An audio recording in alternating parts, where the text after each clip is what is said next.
Welcome to another edition of TMO.live. I'm the Media Online's multimedia journalist, Michael Bratt.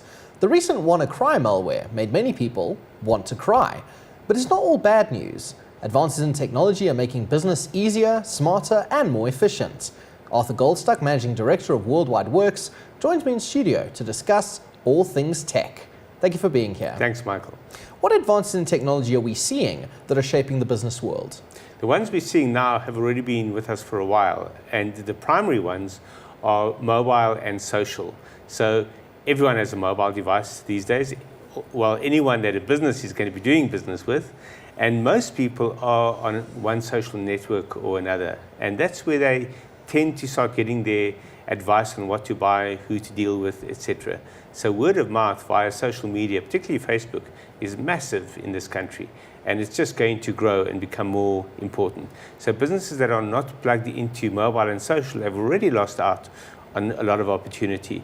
And the next big ones, also already with us, but to a lesser extent, are cloud and big data.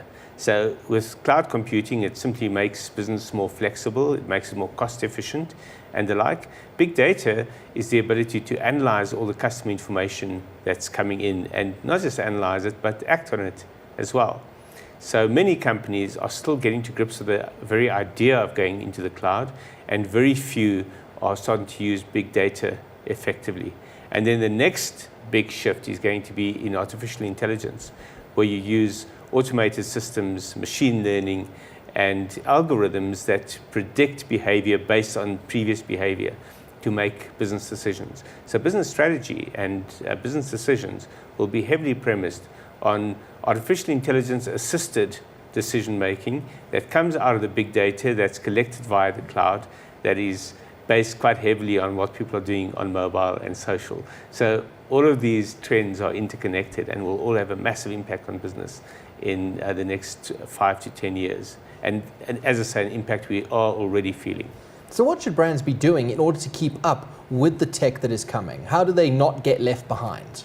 They have to understand that IT is core to their business, and it's not something that can be outsourced anymore. Certain aspects of it, yes. So depending what kind of company you are, you can outsource a lot of your storage to the cloud, for example.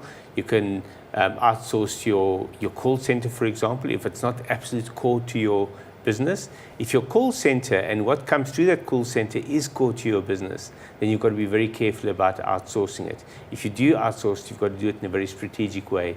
But one of the classic examples of how not to outsource IT was demonstrated in the past week by British Airways, where their IT system went down globally, their backup system went down globally.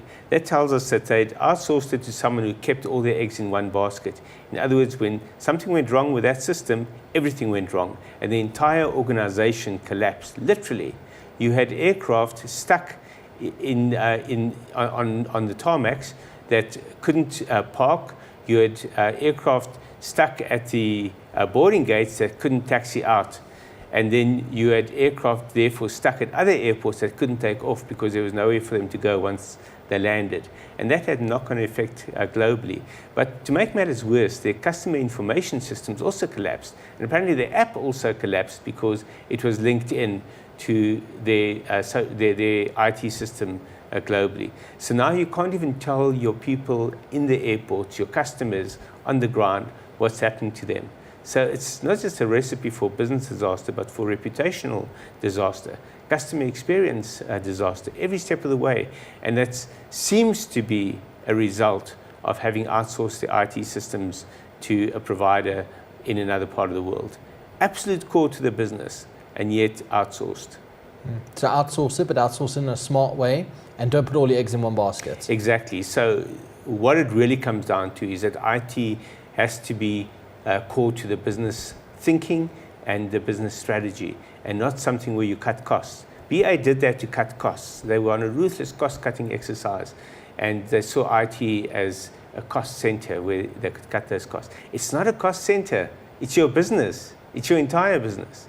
And if that's the case for any business, be very careful of cutting costs. Rather reinvest and bolster that capacity. So that's my message to almost any organization, is that more and more in the future, IT is going to become core to your business. You touched on it a bit earlier, but I'd like to go more in depth. A fascinating technology that is going to be emerging, artificial intelligence, machines running and helping us with our lives. How do you see that playing out in the short term? I see great successes and great disasters coming.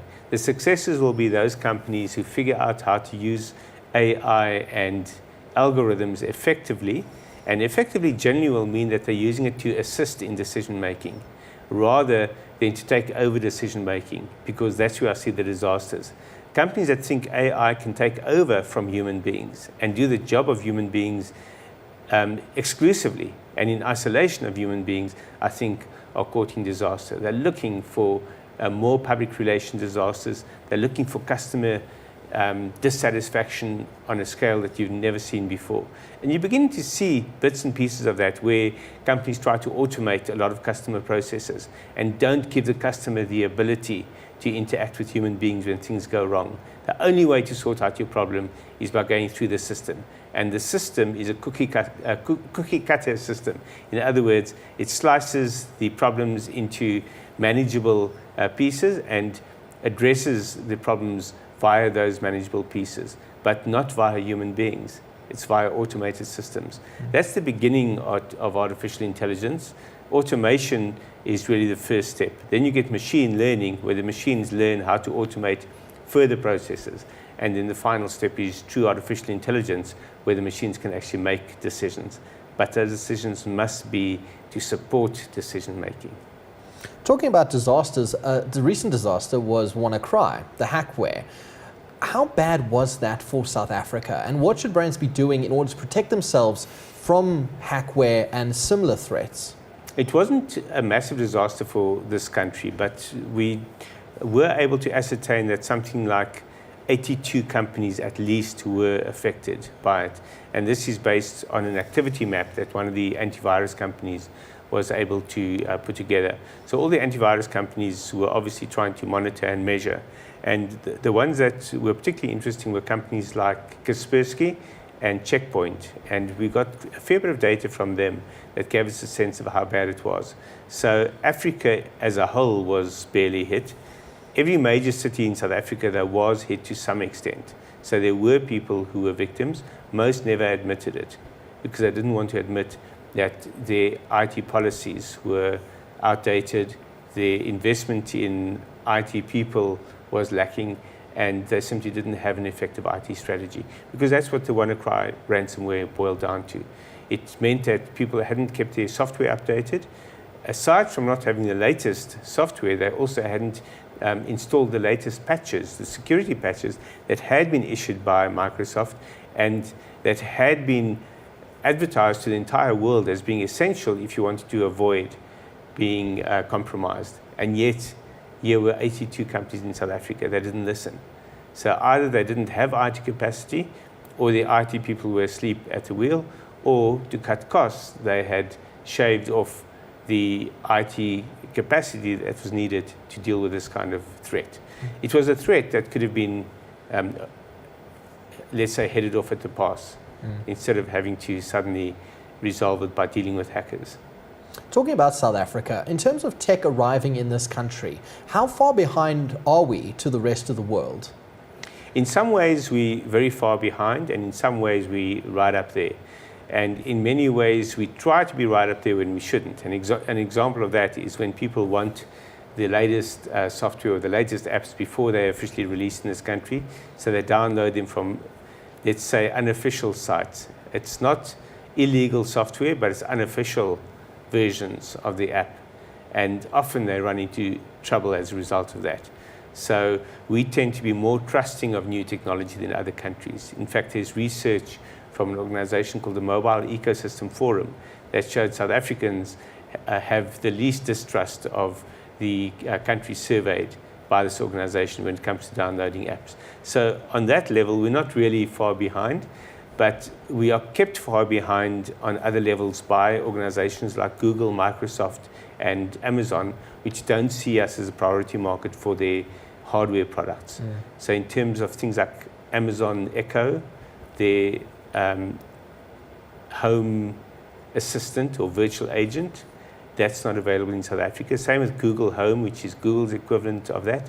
And same with products like Microsoft Surface laptops or hybrid tablets are not available in this country because we're not a priority market to them. So unfortunately, people who want those products can only get them internationally. And it's a great shame. And the sad thing about it is that those companies are all very active in this country, making a lot of money out of software services and advertising, in the case of Google in particular. So they still treat us like the poor relation, which is very unfortunate. At another level, the government itself holds us back, firstly through tariffs on the one hand, and secondly, on the other hand, through the certification process that's required, which is more, there's more red tape in that than in most other countries. And the result is that it's time-consuming and costly to bring in any new devices. And the distributors who bring them in have to think to themselves, is it worth bringing this or that item in? And in many cases, they don't, because it's just too much trouble for how many they will sell. So we'd like to see the authorities coming to the party as well and get rid of some of this idiotic red tape that's not even required in countries where other standards requirements are far more stringent. Not being a priority market and with all these restrictions, are we seeing tech being developed in South Africa? Local success stories? Unfortunately, not too many of those from a hardware point of view. We've had some interesting products, like CloudGate is one example of an Android box that you can plug into a monitor and run an Android operating system and browsers on it. I quite like that as a South African product, but it's one of the rare examples.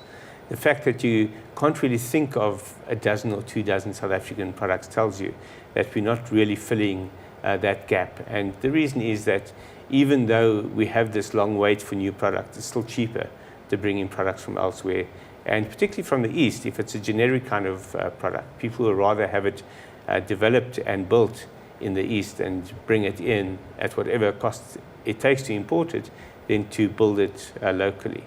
So when you see people talk about building smartphones locally, usually they've designed it locally and they import it. But there are exceptions. There's a company called Mint that manufactures smartphones locally, but the components are still brought in from elsewhere. So it's not fully South African innovation that we're seeing at work. Generally speaking, I'd say we're between 6 and 18 months behind global releases of products, but there are exceptions, like when the latest smartphones come from Samsung in particular, and I think Sony is the other example. Almost immediately they release internationally, we get them in this country as well, whereas the iPhone will take about 4 to 8 weeks to arrive. So with some devices, we're that far behind. Huawei will take a couple of months before their latest devices, after they're launched elsewhere, arrive in South Africa. And we saw, for example, Samsung launching quite a while ago, Nokia launching quite a while ago, and their new phones only arriving in South Africa now. So it depends on the manufacturer, and obviously depends on the channels they've created to certify hardware for bringing it into South Africa. Talking about smartphones, a big tool for social media. It's part of everybody's life now, almost everybody's life in South Africa. Your advice to brands on how they can utilize social media, Facebook, Twitter, Instagram, to help drive their business? There's 2 fundamental principles for a South African brand. The first is that you don't have to reinvent the wheel. There's a massive amount of case study material online. Google is your friend in this case, to see what other brands that are similar to yours have done globally and how you can adapt that. Don't just copy it, but how you can adapt it locally and try to come up with your own fresh way of using those kind of ideas. So there's no excuse of we don't know what we can do or what we should do. It's all out there. But the corollary of that, the second rule, is you don't have to be on social media just because everyone else is. Don't implement a strategy because someone else has implemented that strategy. So don't let other organizations dictate your social media strategy, but be aware of what's happening out there. And then based on those 2 ideas, you can start building your own strategy. Fascinating insights. Thank you so much for being here, talking tech with us. Thanks, Michael. Really appreciate it. Thank you. That was Arthur Goldstuck. He's Managing Director of Worldwide Works. And that's it for this week's TMO Live. Until next week, it's goodbye from me.